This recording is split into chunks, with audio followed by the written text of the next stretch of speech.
And it's this permanently offended, snowflakey, cancel culture mob who descend like a pack of hornets on anything they can get themselves into, trying to suppress everyone's right to an opinion, trying to tell us all how to think, how to act, how to laugh, what to find funny, what statues to revere, what parts of history are acceptable, what parts aren't, and so on. Have you ever felt like the world is tiptoeing around delicate topics, afraid to upset anyone in an age where cancel culture is just a tweet away?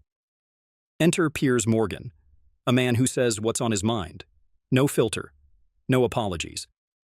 Whether you admire his fearless stance or can't stand his bold takes, there's no denying Morgan is one of the loudest voices in the ongoing culture war. He's a fierce defender of free speech, challenging what he sees as the limits imposed by today's increasingly cautious society. Piers Morgan isn't shy about ruffling feathers, especially when it comes to taking on the permanently offended, as he likes to call them. These are the self-appointed gatekeepers of what's acceptable, dictating what's funny, what we should remember from history, and even what statues should stay or go. Piers sees these woke warriors as nothing short of a cultural inquisition, swooping in like a swarm of angry hornets, ready to cancel anyone who dares to stray from their rules. And let's face it, sometimes he makes valid points, uncomfortable ones. Take, for example, one of Morgan's most talked-about stances: gender identity and sports. Power to destroy biological matters, right? Yeah. And men, born as men, shouldn't be playing women's sport. But Rapinoe, free speech. What's wrong with... With his signature bluntness, he threw out a provocative question. What if soccer superstar Erling Haaland, a 6'4" scoring machine, decided he was a woman and joined a women's league? The image alone is enough to make anyone pause. According to woke logic, if Haaland claims he's a woman, who are we to argue? Piers highlighted the absurdity of this, pointing out how this could dismantle decades of hard-earned progress in women's sports. Is it fair, he asks, for biological men to compete with women and obliterate records? The answer for him is a resounding no, and he isn't afraid to call out what he sees as a threat to fair competition. Morgan's criticism doesn't stop at gender debates. He often targets Hollywood hypocrisy, and the annual Met Gala is his prime example. Every year, stars descend on New York, arriving in private jets, only to lecture the rest of us on reducing our carbon footprint.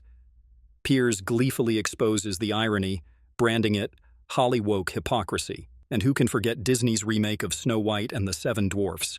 The people who, it seems to me, have really suffered in all this are the 6 dwarf actors who would have expected to have roles in this remake in a massive Hollywood blockbuster, who are now not going to have that experience, all the money, all the fame that may have come with that.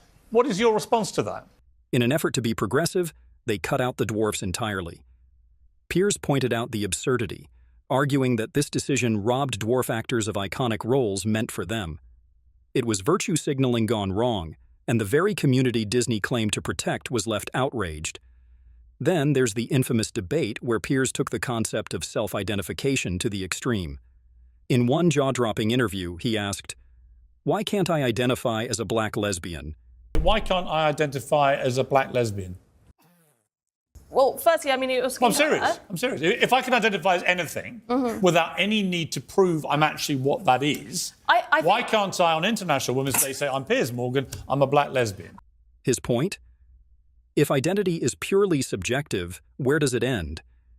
His question left his opponent speechless, and social media erupted.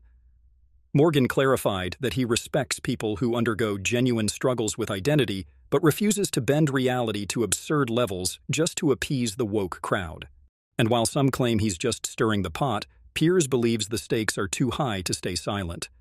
Woke culture, in his view, is not about equality anymore, but has become a form of control, an ideological dictatorship where deviation from the norm gets you canceled. He compares it to modern-day fascism, a label that might sound extreme, but captures the suffocating fear many feel when expressing opinions today. The real kicker? Social media has amplified this echo chamber. Algorithms feed us content we agree with, creating an environment where debate is dead and only outrage remains. Piers argues that this tribalism is driving us backward. Instead of fostering understanding, woke culture is fragmenting society into camps that shout but never listen. Whether you think Piers Morgan is a champion of free speech or a relentless provocateur, there's no denying he's sparked a vital conversation. He's taking on woke culture, Hollywood, and anyone trying to stifle free thought, all in the name of preserving open dialogue. But what do you think? Is Piers Morgan defending our most cherished freedoms, or is he just stirring up trouble for the sake of it? Drop your thoughts in the comments below, and if you want more hard-hitting takes, don't forget to like, share, and subscribe. After all, free speech might just need all the help it can get.